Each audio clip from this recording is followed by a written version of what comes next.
Botar o microfone aqui mais um Papo com Linguista pelo canal do Conde. Saudações a todos vocês. Muito boa tarde já, porque nós já estamos já às 12 horas do dia 3 de abril de 2019.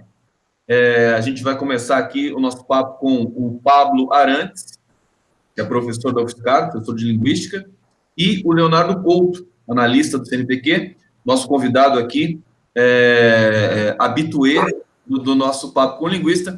Vou começar saudando o Leonardo Couto, que acabou de voltar da França. Está em Brasília já, Leonardo? Está tudo bem aí? Voltou para o glorioso Brasil. Como é que está? Tudo bom, Gustavo? Tudo bom, Pablo? Camaradas da internet. Sim, estou de volta no meu ritmo normal. Pequena correção, sou analista da CAPES, né? Desculpa. Não faz tanta diferença na prática. Mas, são missões um pouco diferentes, mas, enfim, estou de volta. Não estava com saudade de Brasília em si, mas estava com saudade de vocês aí, do nosso papo. Vamos lá. Grande Leonardo, passando agora para Pablo Arantes. Pablo, como é que você está? Retomou aí os seus trabalhos, você tem um trabalho de pesquisa nesse momento também, enfim, seu trabalho como professor. E vamos conversar um pouco hoje sobre Brasil, sobre política e sobre linguagem. Tudo bem, Pablo? Saudações, Gustavo, Leonardo. Estava com saudade mesmo, a gente acabou pulando a quarta-feira passada, né? E acho que todo mundo meio corrido, né? Certamente essa volta para a sala de aula para a universidade está sendo corrida para mim. Mas acho que é muito importante a gente manter esses nossos papos. Muito bem. Eu queria começar falando, acho que Bolsonaro, né? Nossa condição hoje no Brasil, tudo que a gente pensa, tudo que está no horizonte do trabalho, da própria profissão de cada um de nós, passa por essa infelicidade que é ter um presidente como Bolsonaro no comando, né, no cargo máximo de um país. Eu queria começar perguntando para vocês qual foi a percepção de vocês, que nível de choque vocês tiveram quando a notícia de que o Bolsonaro estaria, e de fato ele o fez, né, comemorar o golpe de 64, a notícia já passou alguns dias, evidentemente, mas eu acho importante ter aí a percepção de vocês, porque vocês têm sempre uma visão também puxada para a linguística, para a filosofia, e para a história, né, para a historiografia, sobre essa questão aí de se comemorar o 64. A gente já teve a divulgação de um vídeo de apoio, que num primeiro momento não teve, digamos assim, ninguém assumiu, a não ser o próprio Bolsonaro, a confecção desse vídeo. Depois apareceu um empresário dizendo que ele tinha feito o vídeo, e isso criou um grande mal-estar e uma resposta bastante contundente, na minha opinião, do país com relação a essa tentativa de comemorar 64. Vou começar com Pablo Arantes. Você que conhece bem, enfim, a história brasileira também, queria que você comentasse essa aberração, quer dizer, foi rechaçada por quase todos os segmentos da sociedade brasileira, mas ficou esse gosto amargo dessa tentativa de se comemorar 64. Pablo Arantes. Olha, surpresa, na verdade, acho que é difícil dizer que houve, né? Acho que muita gente esperava que ele fosse jogar essa carta, né? Agora, um fato gravíssimo, né? E não só um fato gravíssimo, como eventualmente até criminoso, né? Se a gente tivesse na plena vigência do Estado de Direito, uma coisa dessa não teria acontecido, né? Agora, acho que tem a ver com essa estratégia de Bolsonaro, que na falta de capacidade e de articulação para governar, o que ele está fazendo? Ele está onde sempre esteve, que é em cima do palanque, em cima da caixinha de madeira dele fazendo comício, né? Agora, ou seja, ele está fazendo a chamada guerra ideológica, né? Está, digamos, energizando essa base mais fanatizada dele e tal. Agora, achei que houve uma reação muito boa da sociedade brasileira, né? Pelo menos daquela parte minimamente democrática, né?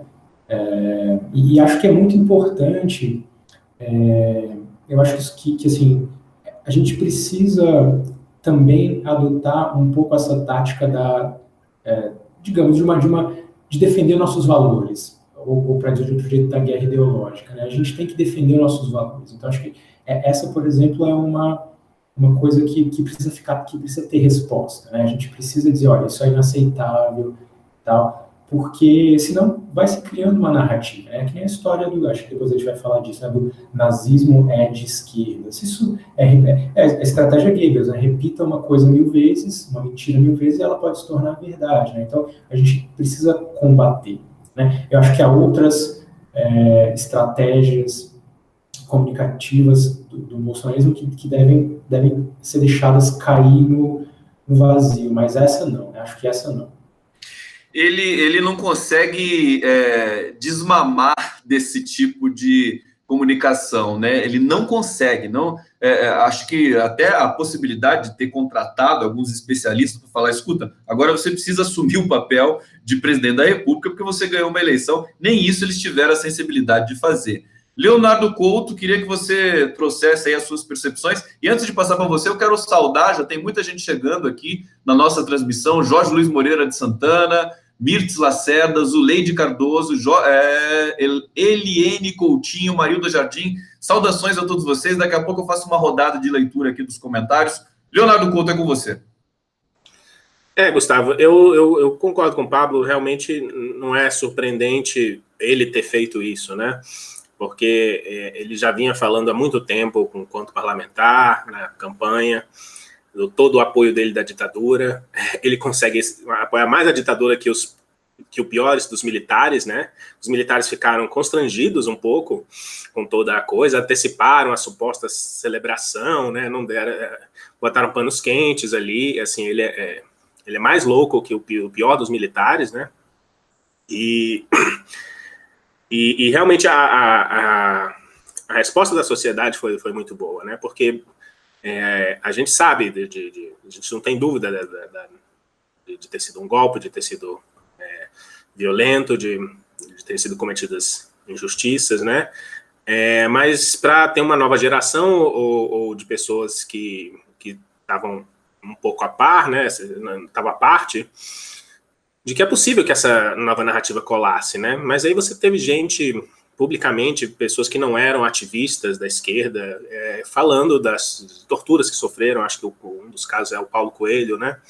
Que ele voltou a falar disso. Ele disse assim, olha, eu não era militante, eu não estava nem aí para nada, mas por eu ser um artista, eu fui torturado, né? De forma ilegal mesmo. Ele descreve em detalhes como fizeram. Ele sai da delegacia e aí pegam ele na rua, né? Então, é importante essas coisas para mostrar assim, olha, não, é falsa toda a parte da narrativa. Não foram só as pessoas que pegaram em armas que foram punidas, torturadas, o que já é uma barbaridade, né? Foram pessoas completamente inocentes também, né? Porque o sistema era tão paranoico, né? Que pegava todo mundo. E foi importante agora que essas pessoas tenham falado. Eu fico um pouco mais na dúvida, mas eu acho que o Pablo está certo também nisso da gente ter que concluir essa guerra ideológica, né? Quer dizer, para a gente é muito óbvio que foi uma ditadura, que não teve nenhum aspecto positivo, né? Mas realmente deixar ele falando sozinho não seria a melhor estratégia. O curioso é que é uma guerra ideológica, mas ela é muito mal feita, quer dizer, não tem conteúdo nenhum, não oferece absolutamente nada de uma ideia alternativa sobre a leitura histórica, simplesmente nega. É uma sucessão de negações da narrativa estabelecida, enfim, dá muito trabalho estabelecer uma narrativa histórica. Na verdade, isso acontece espontaneamente, mas você precisa de historiador, você precisa de pesquisa, você precisa de uma série de coisas. Pablo, quer falar? Só dizer que na verdade, assim, eu acho que tem uma estratégia aí, que é uma estratégia retórica, que é a de simular debate, no sentido de dizer assim, a esquerda diz isso, mas há aqueles que dizem que não, entendeu? Então, dizer assim, não havia de fato nenhuma ameaça comunista, isso é uma grande bobagem, mas eles vão dizer, não, tal, se você pegar tal pessoa, tal jornal, não sei o que, você vai ver que havia um perigo comunista, mas, enfim, isso é simular a existência de duas interpretações, quando, na verdade, muito dificilmente você poderia sustentar isso, né? Isso é muito interessante, quer dizer, é um simulacro de contraditório, né?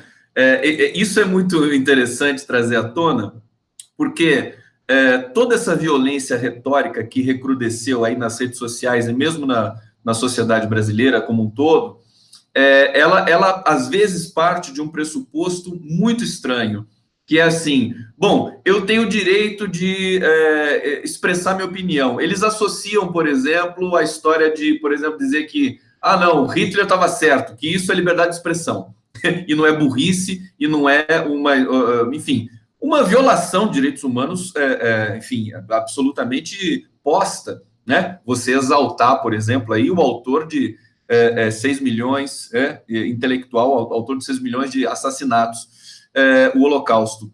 Por falar em Holocausto, vou voltar agora para... Agora, na verdade, seria o Pablo, né? Porque eu estou começando com o Pablo, depois indo para o Léo.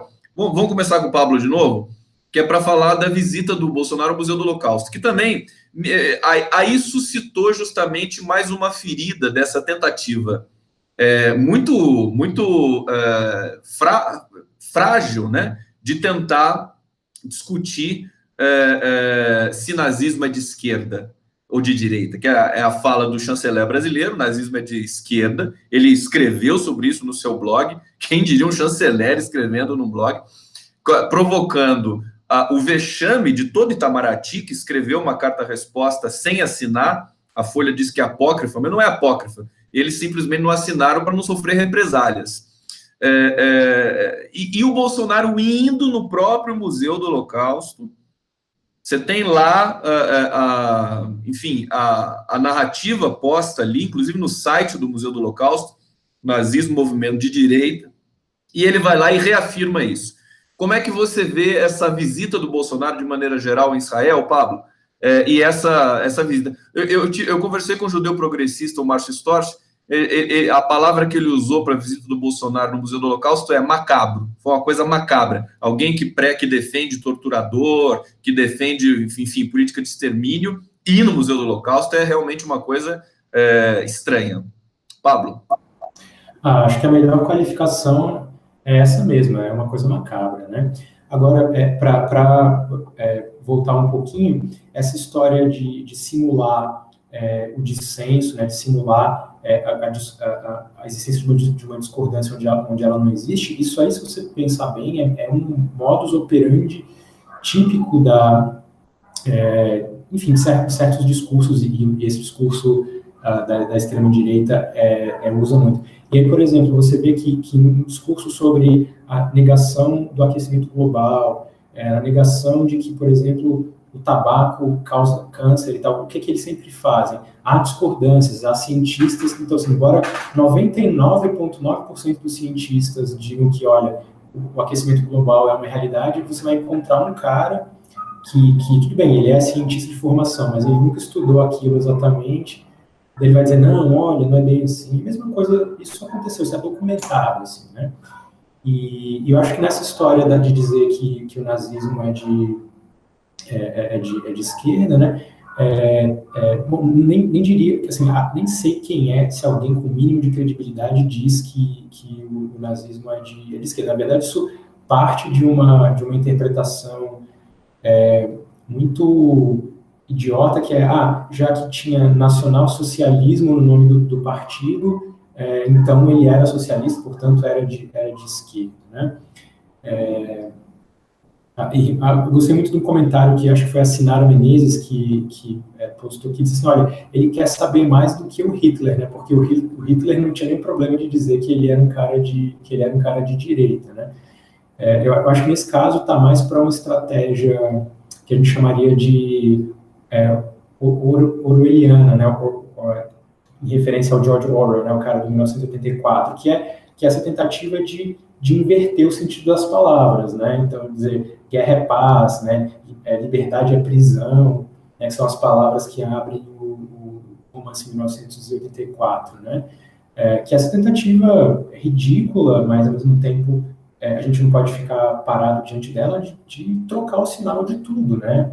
De dizer que a ditadura foi um movimento democrático, que o nazismo foi que era um movimento de esquerda. Isso é tentar, enfim, inverter a lei da gravidade, né? Então, eu acho que essa reação que houve e tal é muito necessária. A gente tem que brigar pelos nossos valores e brigar pelo sentido das palavras, né? Isso é importante. Pablo Arantes, eu queria acrescentar que essa disputa, essa falsa, esse falso cenário que é instalado pelo bolsonarismo de colocar uma leitura alternativa da história, na verdade, ele não se sustenta também porque eles não vêm para debate nenhum. O Bolsonaro se recusou a debater todas as eleições e ele se recusou porque, se ele fosse debater, ele perderia. Eles sabem que no debate, assim, face to face, quer dizer, se estiver ali numa mesa falando sobre questões, o próprio Ricardo Vélez Rodrigues ficou silenciado pela deputada do PDT, a Tabata Amaral, que, aliás, foi uma das cenas importantes aí que nós tivemos na semana passada. Vou passar para o Leonardo Couto para você comentar a fala do Pablo e essa questão do Museu do Holocausto, de tudo que está em jogo aí nessa picuinha, nessa falsa tentativa de reescrever a história. Eu acho que se tiver que você quer reescrever a história, é sedutor reescrever a história. Acho que é legítimo, mas tem de ter metodologia. Você não pode ser um pistoleiro, né, Leonardo? O que você acha? Essas tentativas de escrever história, né, tem algumas um pouco mais sérias do que outras, mas elas nunca realmente tem algo nem perto de ser levado realmente a sério, né? Você tem os revisionistas do Holocausto, por exemplo, né, que negam o Holocausto, né?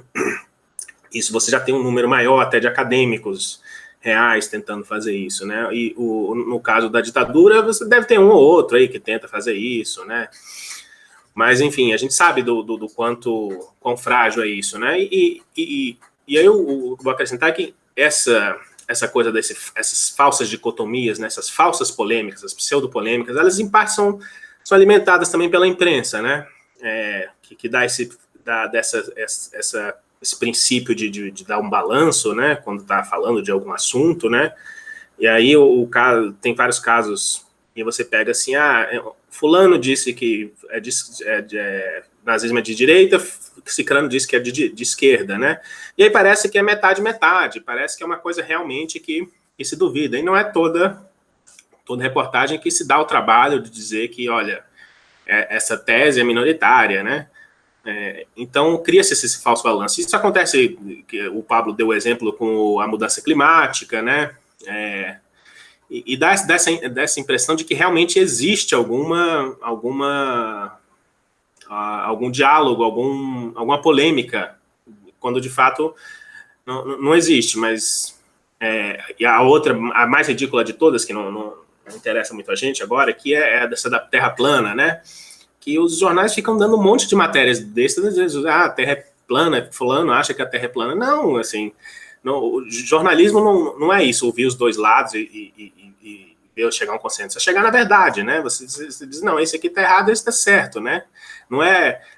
A gente tem que pensar nessas coisas também um pouco mais como nas ciências físicas, né? Não é que é uma opinião a Terra ser plana ou não, né? Não é uma opinião que houve ditadura ou não, né? Não é opinião, esse é o ponto, né? A gente tem que ser mais empático, a gente tem que aproximar isso, quer dizer, dizer que é uma opinião que não houve holocausto, né?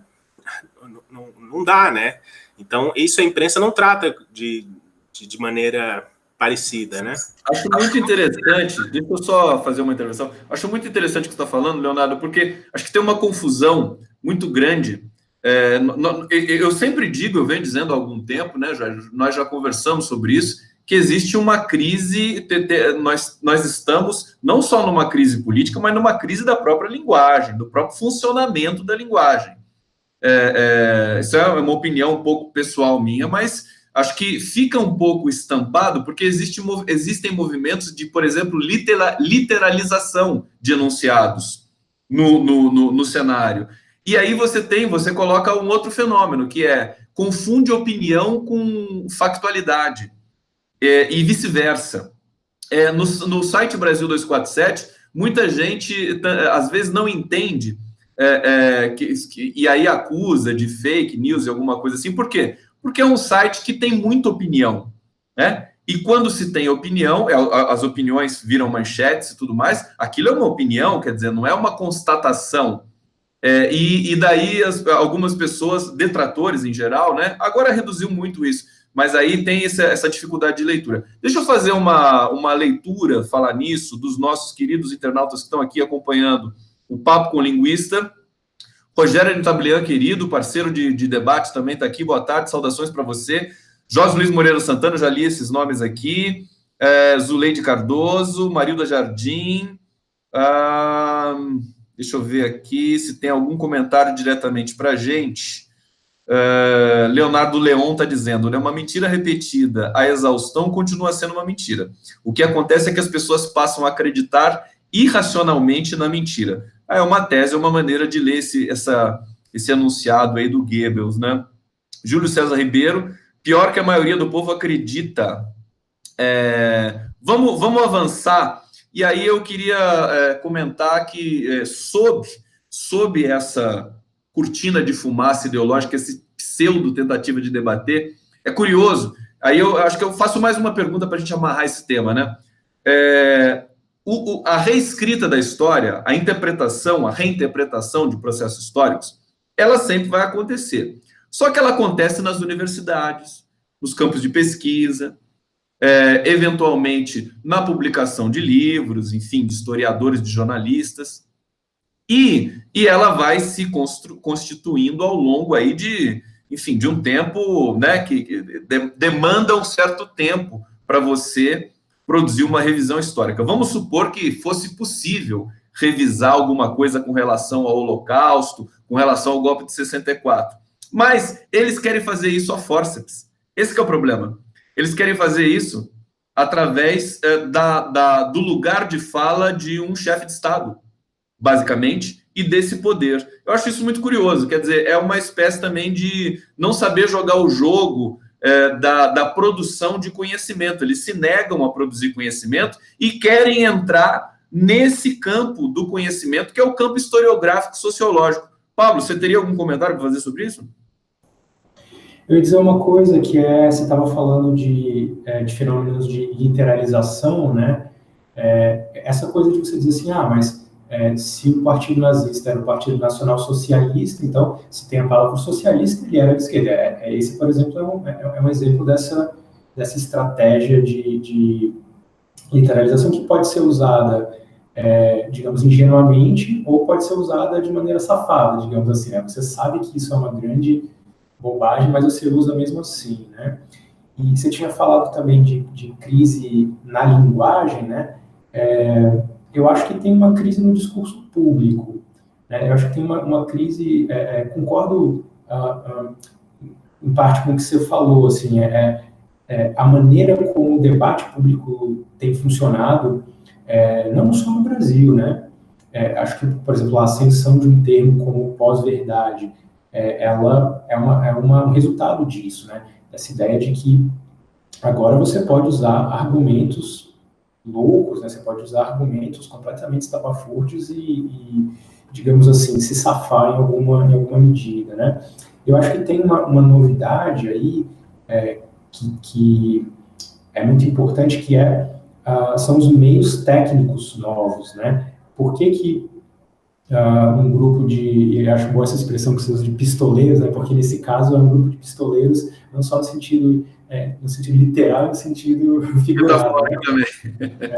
Né? Eles agora têm armas, né, digitais. Você tem Twitter, você tem, né, redes sociais e tal, e você consegue, digamos, produzir Porque, veja, a quantidade, ela serve de argumentação. Isso também é uma manobra retórica, né? Você fala assim, ó, tal coisa é verdade. Veja esse, aquele exemplo. Quanto mais, é a coisa da indução, né? Quanto mais dados você arrola, mais parece que o que você está falando faz sentido. Então, se você tem 3 milhões de pessoas que te seguem no Twitter e você diz alguma coisa, um monte de gente reage, parece que isso que esse argumento tem que ele convence muita gente, né? Só que, enfim, sabemos o tanto de coisas que podem acontecer, que você pode ter propagação falsa, né? Vamos lembrar daquelas discussões que a gente teve sobre o Twitter e tal, né? Sobre como essas coisas se espalham no mundo. E eu acho que o entendimento que a gente tem sobre como funciona a esfera pública de debate, como funciona a própria retórica, a gente precisa incorporar nesse pensamento essas novidades, né? Como é que a gente discute, como se discute numa era em que há redes sociais, em que há o Twitter, né? Eu estava comentando com o Léo na nossa reunião de pauta ontem, né? Se você pensar bem, veja, o Twitter para o Trump, que é, digamos, o cara mais poderoso do mundo, talvez, né? Ele usa isso como a principal ferramenta de comunicação dele, né? Quer dizer, ele não precisa de redes de TV, não precisa de jornais amigos. Ele resolve tudo no Twitter. E o Bolsonaro está tentando emular isso, né? Isso é uma novidade, né? Olha o poder que você está dando para uma empresa, né? Eu acho que a gente precisa, como você falou, né? Quem pensa sobre isso, né? Quem pensa sobre como as pessoas se comunicam, como argumentos acontecem, como o convencimento se dá, isso sofreu uma grande mudança, né? Por conta dessas novidades técnicas. E não tenho certeza se a gente já se adaptou, se os nossos conceitos já se adaptaram a essas novidades. Leonardo Couto, vou passar direto para você para aproveitar aí o reverb dos comentários do Pablo. Realmente, e o que você estava falando antes, né, o discurso acadêmico, né, ele o discurso acadêmico, o método acadêmico, ele não é muito compatível ainda com essa nova forma de comunicação com o Twitter, né? Como é que você comunica, por exemplo, resultados de pesquisa muito complexos, com 280 caracteres e uma série de twitters, né? Como é que você faz uma discussão honesta com troca de tweets, né? É uma coisa que a gente não achou uma fórmula ainda, né? Então, digamos, quem está espalhar mentiras está sendo muito mais fácil, né? Essa é o ponto, né? Pelo Twitter e por WhatsApp também, mas vamos ficar aqui com o Twitter, né? Então, como se adaptar, parece que não está sendo um processo muito rápido, né? E realmente fica difícil saber no que vai dar, né? Como ter essa discussão honesta via Twitter, né? Isso, talvez em coisas muito particulares, entre grupos acadêmicos muito específicos, isso possa acontecer, né? Mas você realmente tem você não tem um diálogo, né? Basicamente, quando você pega o caso do Trump e do Bolsonaro, é isso, né? É um discurso, não, é só um discurso de um lado só, né? Não é um diálogo.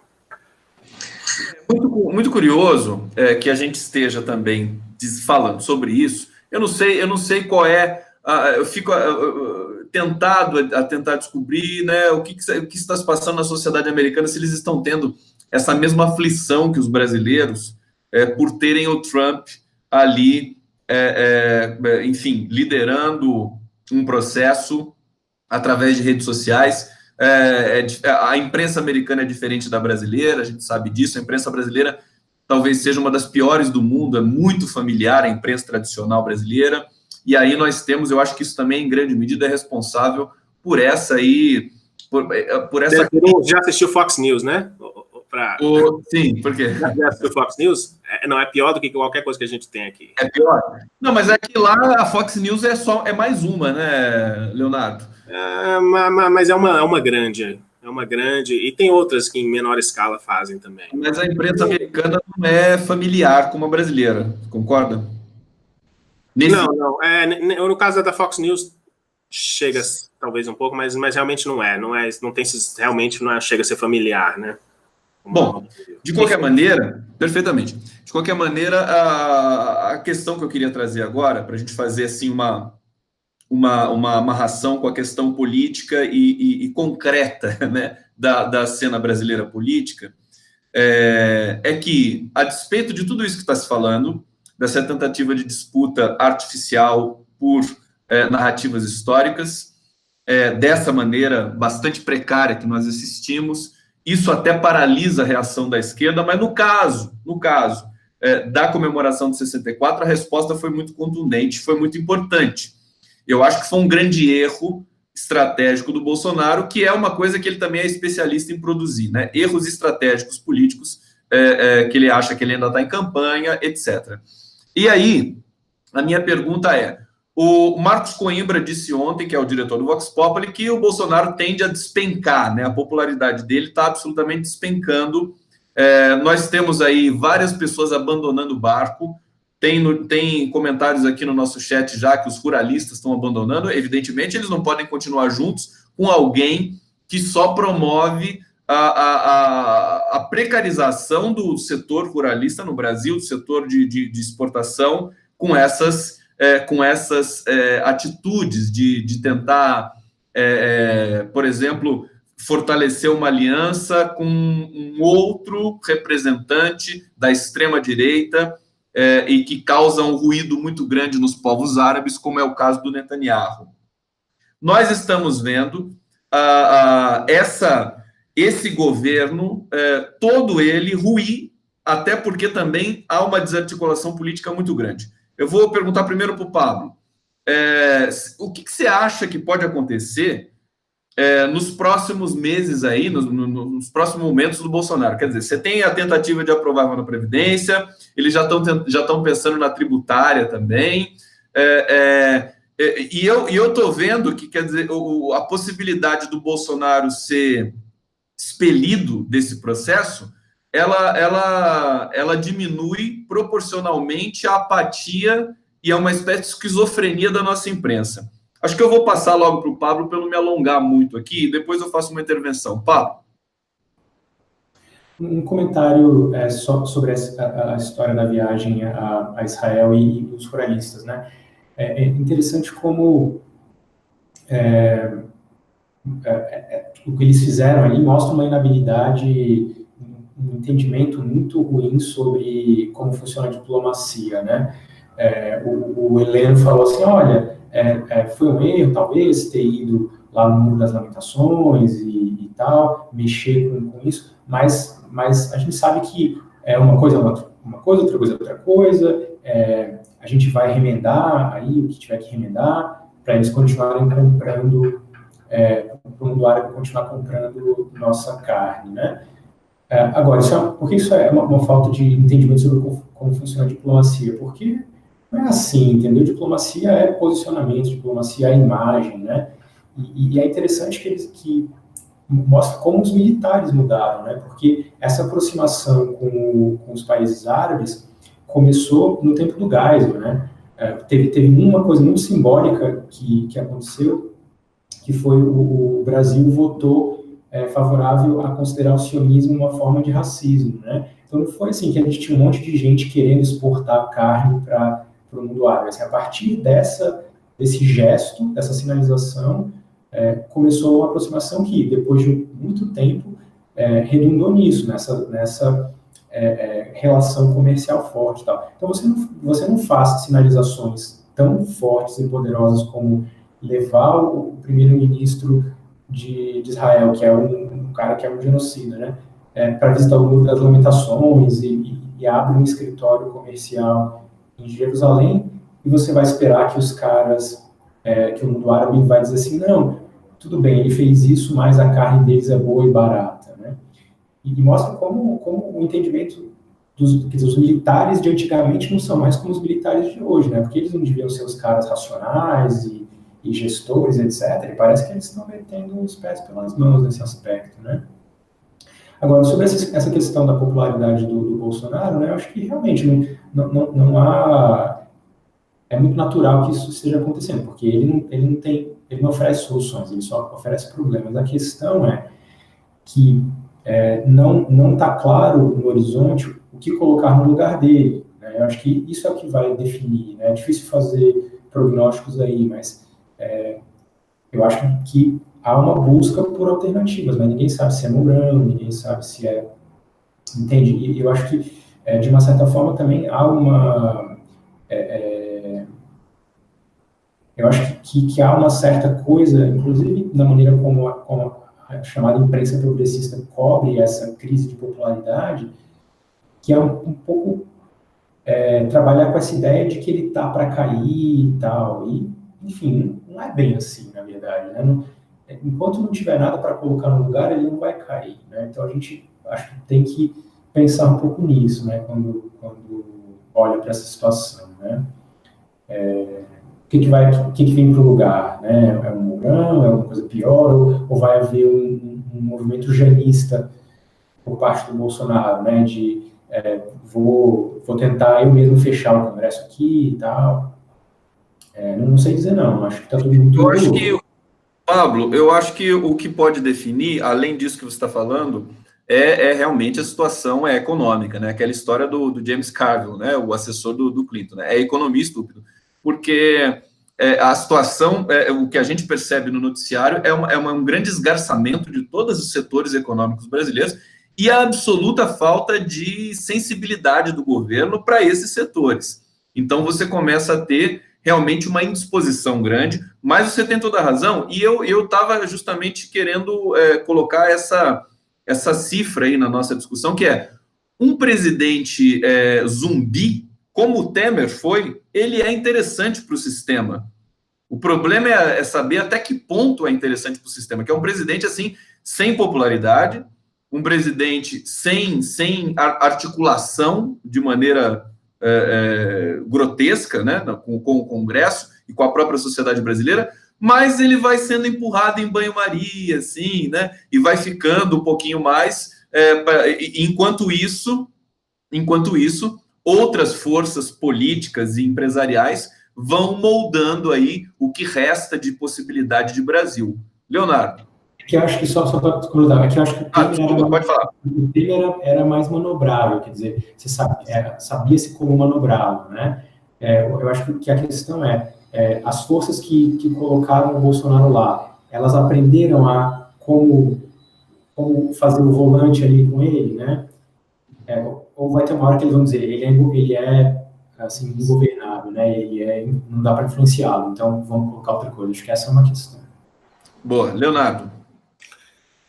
Eu também concordo com o Pablo que essa ideia que está sendo vendida, né, pela imprensa progressista de que ele já está aí para cair, eu acho que é completamente falso, né? Quer dizer, não tem nada concreto a não ser a popularidade, mas ser presidente você não precisa ser popular o tempo todo, né? Você precisa ser popular na hora que você é eleito, mas depois você não depende da população para ficar no cargo, e é até bom que seja assim, né? Porque se você pensar um bom líder, um bom administrador, que seja, ele vai tomar medidas impopulares.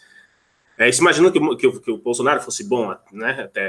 Mas em uma hora vai ficar impopular, como outros líderes bons ficarem populares. Então, quem vai tirar ele é o Congresso, né? E por qualquer motivo que seja. Também não é falsa essa tese de que ele já cometeu um monte de crimes e por isso ele pode sofrer impeachment. Não, o impeachment é um processo no Brasil, na prática, ele é político. Você acha qualquer motivo e se o Congresso, se tiver lá os 2/3, você tira qualquer pessoa por qualquer motivo. Inclusive, depois você inocenta ela da acusação, né, para provar que é político. Então, vamos esquecer essa tese de que o Bolsonaro comete crimes e que por isso ele vai sofrer impeachment. Isso é bobagem. A não ser que ele seja pego matando alguém em flagrante, ele não vai sair do cargo, não vai sofrer impeachment. Quando ele perder o Congresso, e aí realmente você está certo, pode ser via economia, né? A economia piora ainda mais e e aí realmente ele pode, mas achar que porque ele fica falando essas barbaridades e aí, porque é isso? Tudo bem, o Rodrigo Maia, de repente, ele até aceita um pedido, mas aí é barrado, né? E isso, na verdade, não causa nenhum movimento bom, porque paralisa o Congresso. Então, esse tipo de pedido de impeachment geralmente só aceito quando há uma chance real de ser aprovado, né? Porque não interessa a ninguém começar a aceitar pedidos de impeachment dele, etc. Né? Então, é por isso que eu realmente, essa coisa da popularidade, né? É uma popularidade que a gente sabe que pode mudar também, né? Se a economia começar a ir bem por algum milagre, né? Só milagre mesmo, não acredito em milagre, mas enfim, ele vai subir a popularidade dele, né? Esse é uma possibilidade também, né? Então, eu realmente também não acredito que dá para prever tão facilmente os próximos meses aí. Então, justamente a percepção que me vem agora, depois de algum tempo, olhando o derretimento político do Bolsonaro no cenário nacional, é de que ele vai continuar derretendo muito mais tempo, né? E não vai ser impedido, enfim, não vai renunciar, que é digamos, uma percepção que também faz parte do cenário. Quer dizer, são situações, por exemplo, parecidas com a do Jânio Quadros. Muitos articulistas dizendo aí que é parecido com o Jânio Quadros. Chega ao poder investido de uma expectativa aí do empresariado, como o Jânio Quadros, em 61, e imediatamente frustra essas expectativas e aí passa a sofrer uma série de pressões. A gente avançou bastante. Eu quero trazer o tema que vocês trabalharam na pauta, que é o relatório. Deixa eu ler aqui o nome do relatório, é o relatório Miller, né? Que não encontrou evidências para o envolvimento do Trump com os russos, né, na eleição. Eu queria começar aí com o Pablo. Explica para a gente como é que é. Se você quiser ainda complementar alguma coisa sobre o Bolsonaro, fica à vontade também, viu, Pablo? E antes de passar para você, deixa eu ler alguns comentários aqui. Tem um comentário interessante da Deise Ribeiro, está dizendo assim: temos, e ele passou aqui rápido, deixa eu ver se eu recupero. Basicamente, ela disse: temos de mudar o nome da reforma da Previdência, chamar a reforma de reforma. Ela na verdade, uma destruição da Previdência, né? Esse também é um embate que nós estamos expostos aí, que é o embate das palavras, que é justamente fazer política, né? Realmente chamar a reforma de reforma é positivo demais para aquilo que está implicado ali nesse projeto, chefiado pelo Paulo Guedes, que está sendo também agora processado em função de gestão temerária de 2009, quando ele fez aí algumas operações com fundos previdenciários. O Paulo Guedes, que hoje vai no Congresso defender a reforma, não, né? A destruição da Previdência, né? Pronto, está feita aqui a correção, Deise Ribeiro. E agora eu passo para você, Pablo, para falar do Trump, e se quiser complementar, à vontade, como sempre. Pois você tinha perguntado um pouco como é que é a coisa nos Estados Unidos, como é que a imprensa lá está tratando o Trump e tal. E a gente quis trazer essa notícia um pouco por isso, né? Na verdade, o relatório do Miller, a história esse relatório foi produzido por um cara, que é o Robert Mueller, que foi apontado pelo Departamento de Justiça para produzir, digamos, ele é um cara neutro, né? Entre aspas, ele produziria esse resultado, esse relatório sobre o que aconteceu nas eleições, tinha todas aquelas denúncias de que os russos trabalharam para influenciar o resultado e havia a suspeita de que o Trump tivesse envolvido, né? E aí, finalmente, depois de muitos meses, esse relatório ficou pronto. E o que aconteceu? Ele causou uma grande comoção, porque a conclusão é de que não houve, de que o Trump não entrou em, enfim, o termo em inglês é collusion, né? Ele não trabalhou junto com os russos nesse processo. Ele, na verdade, nem aponta indícios concretos de que os russos tenham, de fato, influenciado a eleição. Essa parte é até meio controversa, porque há muitas outras pessoas que dizem que há evidências de que houve mesmo interferência. Mas por que isso é interessante? Porque a imprensa americana tanto, digamos, o que é mais progressista, quanto digamos, a grande imprensa, tipo o New York Times, Washington Post, e a imprensa, digamos, o establishment da imprensa, que era um pessoal que apoiava muito a Hillary Clinton e que, de fato, tem uma certa guerra com o Trump. Havia uma certa promessa, digamos assim, ficava se tocando esse bumbo de maneira muito forte, de que havia essa possibilidade que o relatório Miller seria a bala de prata que derrubaria o Trump. Havia muita certeza de que esse relatório apontaria coisas muito concretas sobre como o Trump se envolveu com os russos e tal, e que isso resolveria o problema dos Estados Unidos com o Trump. E aí o que aconteceu? Esse relatório veio, não tem nada, não tem nenhuma smoking gun, digamos assim, nenhuma coisa que vá abrir espaço para isso. E os próprios democratas, eles sabem que eles não têm esses votos, e eles não estão para um impeachment, e eles não estão, na verdade, apostando nessa estratégia. Mas a gente escutou um podcast de um jornalista americano chamado Tim Cole, que também é professor na Universidade de Columbia, em que ele diz, olha, a imprensa, digamos, alternativa, e mesmo a grande imprensa americana, errou nessa história, porque ficou dando para as pessoas, ficou atiçando nas pessoas essa coisa de que, não, ele vai cair, pode deixar que ele vai cair, tá, os nossos problemas se resolverão. E não foram construir, na verdade, alternativas reais, né? Eu acho que talvez isso se aplique a gente também em relação ao Bolsonaro, né? Acho que tem quase uma coisa festiva, assim, cada vez que o Bolsonaro faz bobagem, porque, talvez seja isso o que vai causar a queda dele, né? Quando, na verdade, é isso, você não pode... nada que não tem lógica política acontece. Então, se não tiver nada para colocar no lugar, não vai acontecer. Então, e a gente não está em condições de colocar uma alternativa de esquerda no poder, porque, enfim, Lula está preso, a gente, né, sabe que não está fácil. Então, se a gente não trabalhar, ao invés de ficar, e é isso que esse jornalista Tim Cole diz, a gente tem que trabalhar com alternativas e não ficar vendendo a ilusão de que o Trump está para cair. É um pouco essa que é enfim, a novidade sobre esse relatório aí. Muito boa essa visão. Acho que está sendo importante aqui para todos nós que estamos acompanhando, inclusive eu agora me tornei também espectador, porque eu estou um pouco no olho do furacão dessa percepção de um Bolsonaro fraco politicamente, e sofrendo, enfim, a própria pressão da história, o que é fato, não podemos negar, mas eu acho que trazer essa dimensão do Trump, justamente de frustração ali, dessas percepções da própria imprensa americana, acho muito importante. E eu acho também, viu, Pablo, que, na verdade, é mais o jornalismo progressista, independente, e também o tradicional, que o tradicional também entra um pouco nesse discurso, que cai um pouco nessa história do Bolsonaro na iminência sempre de estar caindo. Porque o PT, a esquerda, está trabalhando. Eles estão trabalhando normalmente como sempre trabalharam.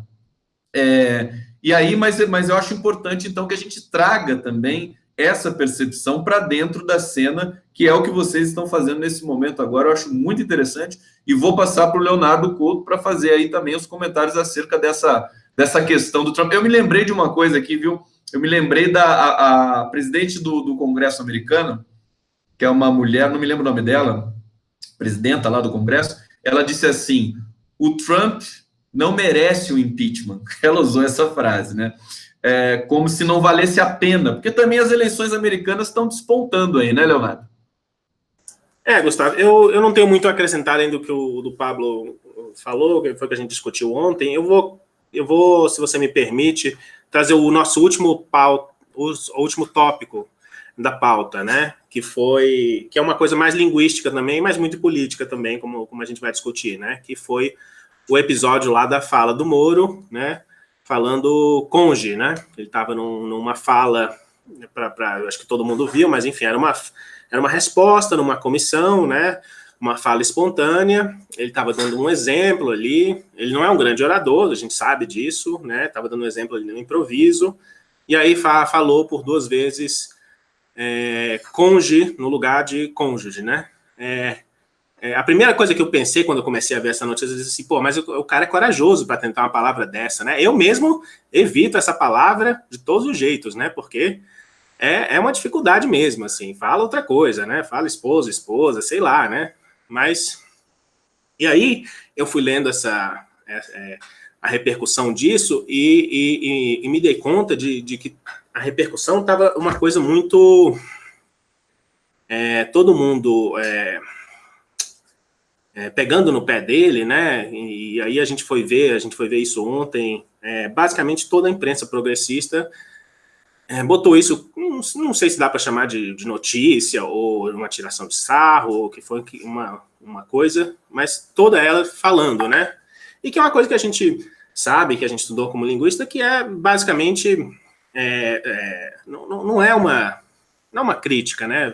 Dizer que alguém pronunciou uma palavra de um jeito não padrão, né? É o que a gente chama de preconceito linguístico, né? Fica esquisito falar que é preconceito, no caso dele, uma pessoa tão poderosa, branco, etc., mas no fundo né? No fundo é. E aí o Pablo pode dar... A gente conhece bem a explicação bem fonética da coisa, mas no fundo é mesmo o argumento que se fazia com Lula, né? Olha, ele fala errado, ele fala problema. É exatamente a mesma coisa, né? Tanto que, nesse caso, foi só a imprensa progressista que falou do Moro. A imprensa tradicional não falou sobre isso do Bolsonaro. Isso não foi notícia para eles, né? E aí a gente passa direto para o Pablo, que ele explica... linguisticamente é interessante o fenômeno, né? Não é por acaso que ele produziu essa forma, e não é uma coisa também tão inesperada, né? Pablo, pode falar, então. Então, o que nos chamou, na verdade, sim, a gente está fazendo meio que uma meta coisa, né? Quer dizer, falando um pouco sobre qual foi, digamos, a cobertura sobre esse fato, né? E aí, assim, chama a atenção da gente isso, o fato de que, por exemplo, a conversa fiada falou, trata-se de um analfa. A revista Fórum disse, erro crasso. O Sonic, no Boa Noite de ontem, não sabe português, não frequentou as aulas de português, né? E aí a história é, o que ele fez, na verdade, né? Qual foi o erro dele? Na verdade, um processo super comum na língua portuguesa, que é a simplificação de palavras pro paroxítono, certo? Você tem uma palavra pro paroxítono e aquela sílaba que fica no meiozinho ali, né? O já do cônjuge, né? O ju, aliás, do cônjuge, ele acaba sendo tão reduzido que eventualmente pode até cair, né? E é o que dá, por exemplo, fósforo ao invés de fósforo, abóbora ao invés de abóbora. Em Minas, por exemplo, ônibus vira ons, né? E, enfim, isso é uma coisa que acontece porque essa sílaba é muito fraca mesmo do ponto de vista fonético. As articulações são mais reduzidas e tal. E esse processo ele acontece no nosso tempo histórico, né? Sincronicamente, a gente diria, mas ele aconteceu historicamente. É o que deu olho a partir de óculos, né? E o que acontece é que, veja, e todo mundo, quando fala mais rápido, fala fósforo, todo mundo que fala mais rápido fala abóbora. Acontece que conge fica mais chamativo, por quê? Porque é uma palavra de baixa frequência de uso, né? E a história é, por que a gente acha que isso é preconceito linguístico? Porque você está julgando o fato em função de quem o produziu. Então, assim, tudo bem, eu acho que o Moro é o fim do mundo, é um fascista, é um traidor da pátria, devia enfrentar a corte marcial. Mas não dá para fazer isso, que é dizer que ele não sabe português, que é um analfa, etc., por conta disso. Veja, foi o que o Reinaldo Azevedo fez quando chamou o Lula de apedeuta, né? Então, assim, ele é uma figura ridícula? Ele é. Agora, não vamos fazer o mesmo que a direita fez, né? Que é dizer que o Lula era um apedeuta, e acho que muita gente não foi olhar no dicionário o que era apedeuta, né? Ignorante, grosseiro, estúpido, porque ele digamos, fez esse processo, que é uma coisa que muita gente faz. E aí, o que eu fiz? Eu tenho ouvido de linguista, certo? Então, quando eu ouço as pessoas, eu ouço também não só o conteúdo, mas a forma, né? Então, veja, ontem a nossa queridíssima Gisele Federici, enquanto entrevistava o Rui Costa Pimenta, disse sobre a viagem a Israel. Que país ele vai viajar da próxima vez? Né? Ao invés de para qual país ou coisa do tipo. A nossa queridíssima deputada Tabata Amaral, que fez o que fez com o ministro Vélez, né? No clipezinho que circulou, ela disse coisas como tudo que a gente está acontecendo. Ela disse trimestre ao invés de trimestre. Ela disse desejos ao invés de desejos. Ela disse perguntando ao invés de perguntando. Ela disse acontecer ao invés de acontecer. Ela disse haviam metas, haviam dados, haviam projetos, ao invés de havia metas e etc. Ela disse ao menos acolha os nossos projetos. Então, assim, esse tipo de coisa acontece. Isso é como as pessoas falam em português. E a gente não vai dizer que a Tabata Amaral é uma abelheuta, ela não sabe português, é uma analfabeta, né? Então, assim, se você não vai fazer isso com a Tabata, não faça isso com o Moro, né? Vamos ser melhores do que eles. Nesse sentido que a gente queria discutir. Deixa eu falar também enquanto linguista aqui, porque daí a gente tem as análises técnicas, mas também nós temos as análises discursivas de tudo isso.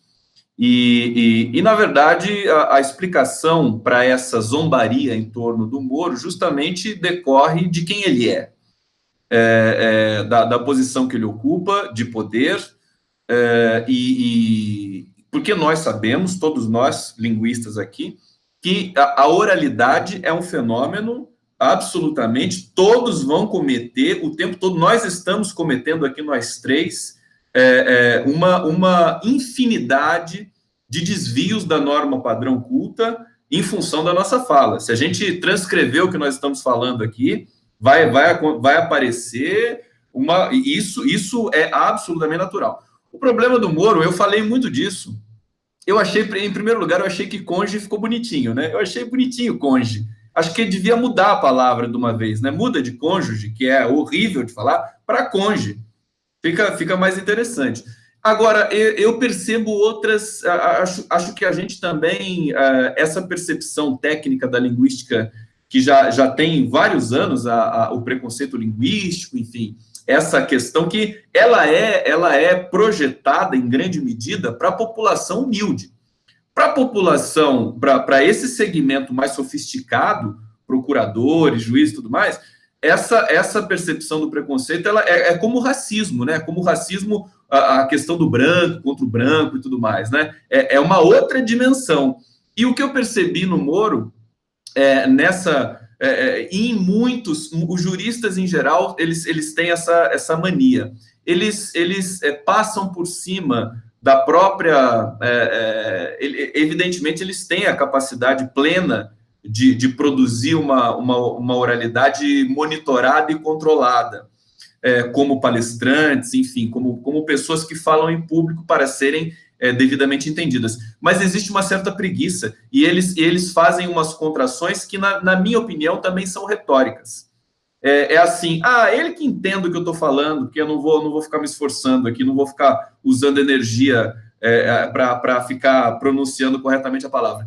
Então, eu acho que são questões, embora no aspecto geral também possam ser enquadradas como preconceito linguístico, que são um pouco diferentes. Mas eu concordo plenamente com vocês dois com relação a dizer assim, o Moro não sabe português. Isso eu acho horrível, quer dizer, esse tipo de coisa, realmente, aí você cai. Acho que não é que ele não sabe português, é que ele também está submetido a esse fenômeno que todos nós estamos, que ninguém é melhor do que ninguém. E aí você tem os fenômenos de discursos subsequentes que merecem, digamos assim, uma atenção técnica também por parte, enfim, dos linguistas, foneticistas, do discurso, que podem observar esse fenômeno, né, da fala. Queridos, nós estamos chegando aqui ao final desse Papo com o Linguista.